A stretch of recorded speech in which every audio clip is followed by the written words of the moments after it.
On the morning of June 3rd, 1998, a German family was simply enjoying their train ride. This high-speed train was zipping along from Munich to Hamburg. It was 10:30 in the morning, and up until then, everything was completely normal. But just 12 minutes later, that family was jolted and terrified when a piece of steel suddenly tore up through the floor, right from under their feet. And not just anywhere, it came straight through the middle of their seats. But believe it or not, this was only the beginning. The beginning of the most catastrophic accident in the history of German high-speed trains. In the late 1950s, Japan stunned the world with their Shinkansen, the bullet train, becoming the world's first high-speed train network. This train connected cities across the entire country, slashing travel times from hours down to minutes. Inspired by Japan, France and Italy built their own high-speed rail infrastructure. Naturally, Germany wasn't about to be left behind. Germany launched its own high-speed train project, which they dubbed ICE, the Intercity Express. When these trains debuted in the 1980s, the world saw the future of rail travel. Everything a person could imagine had been considered: an aerodynamic design, the use of modern computers, and an unparalleled ease of travel. It all seemed perfect. But every flawless system has a hidden weakness, and the Achilles heel of the ICE trains was their wheels. The wheels of the first generation of ICE trains were initially made with a monoblock design. That means the entire wheel was a single solid piece of steel, strong, cheap, and reliable. However, a flaw was noticed in this design a few years into service. Passengers began complaining of a strange vibration when the train hit high speeds. In the buffet car, large glasses, spoons, and forks would rattle and clang due to the shaking. These sounds and vibrations made the journey incredibly unpleasant. When engineers finally checked, the problem was indeed in the wheels. While monoblock wheels are manufactured in a single perfectly balanced piece, an increase of just 5 grams on one side can cause significant vibration at high RPMs. And that's exactly what was happening.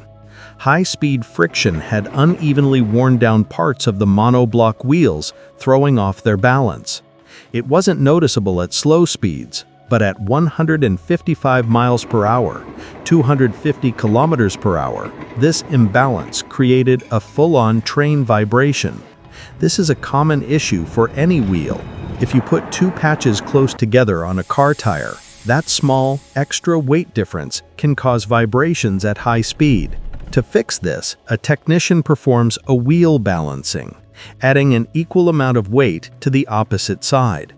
But balancing the countless wheels on a train is an incredibly difficult task, especially with a one-piece design. And replacing the wheels? Not only tough, but extremely costly.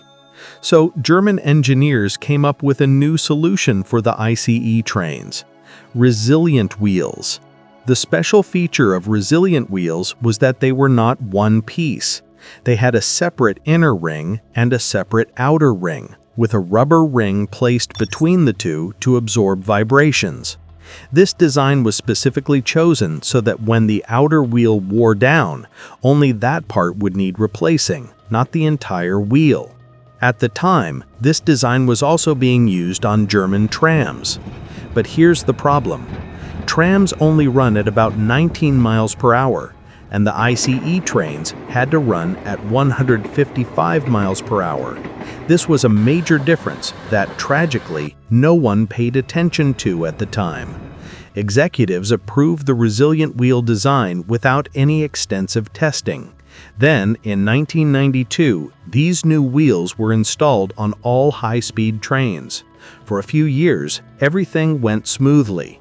But then, in 1997, the Hanover Tram Company, Ustra, made a startling discovery. They noticed cracks in their tram wheels.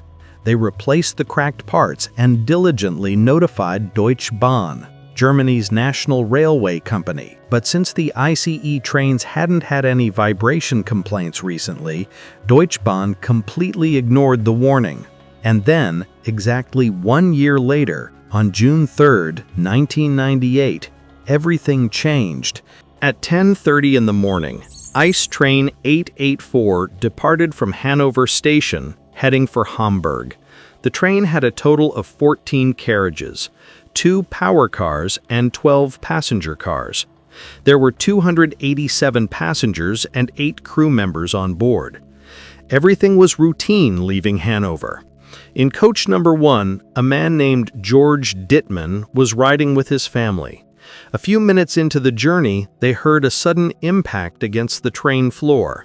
The very next moment, a piece of steel came ripping through the floor between their 2 seats.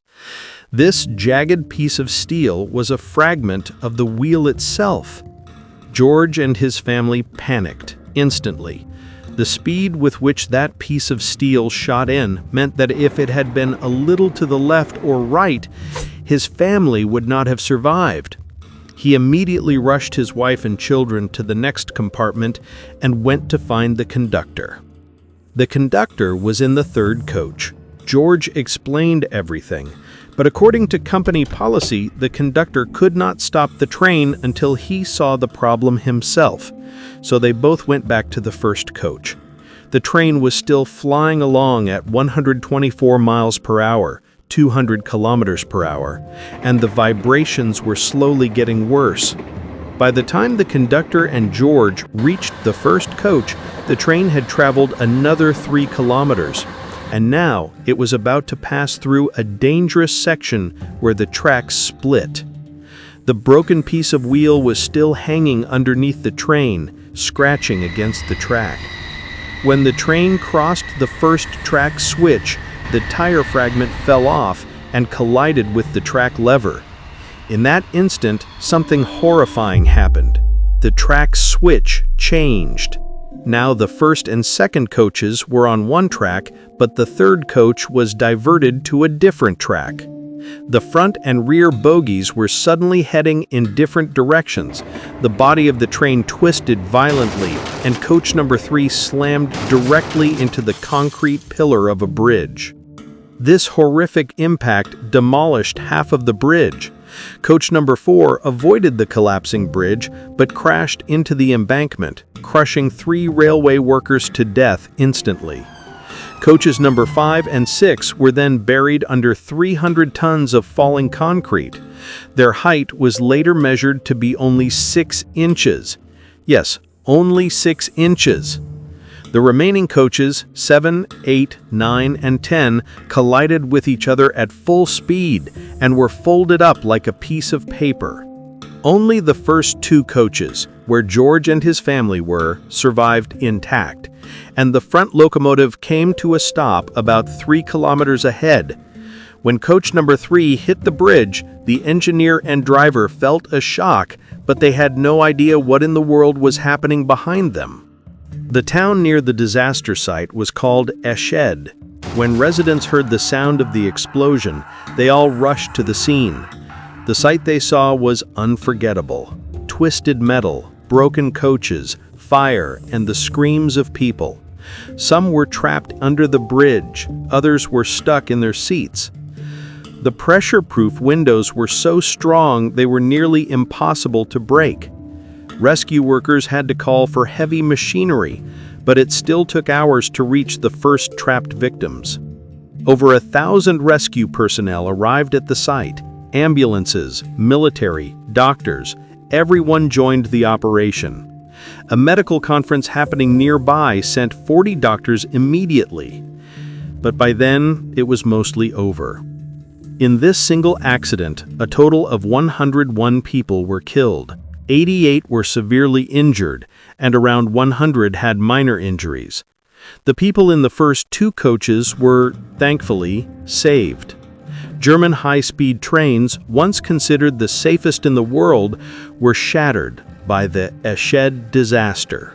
When investigators analyzed the wreckage, they initially suspected a car on the track, But when they saw the shape of the wheel fragment that had pierced the floor of coach number 1, the picture became clear. They found that a flat spot had been reported on that exact wheel 8 times before, but it had never been replaced. The company had machines to detect cracks, but they relied on visual inspections with a flashlight, claiming the machines gave too many false alarms. In 1992, a German research organization called Fraunhofer had also issued a warning that resilient wheels could be dangerous on high-speed trains. The Hanover Tram Company issued its warning in 1997. Both warnings were ignored. Engineers later explained that these tires rotated 500,000 times a day at high speed. With every rotation, the steel tire would slightly compress and then expand again. This repeated stress caused microcracks that grew daily. The rubber in the resilient wheels absorbed the vibrations, acting as a blind spot. No one knew the wheels were cracking. And then, on June 3, 1998, a single broken wheel caused the worst high-speed train disaster in world history. Following the accident, all high-speed train wheels were immediately replaced with the original monoblock design. Additionally, all bridges near track junction points were relocated so such an accident could never happen again. Germany completely reevaluated its entire rail system. The super-strong, pressure-proof windows were replaced with a design that could be broken from the outside for rescue operations. Even today, the Eschede disaster is taught as a chilling case study in railway training centers across Germany. Monoblock wheels are more costly to maintain and take more time to service, but at high speed, they don't break because they are cast in one piece. And those vibrations? They are now understood to be a crucial warning signal that the wheels need balancing right now. I hope you enjoyed the video. Thank you so much for your kind comments. I'll see you in the next great video.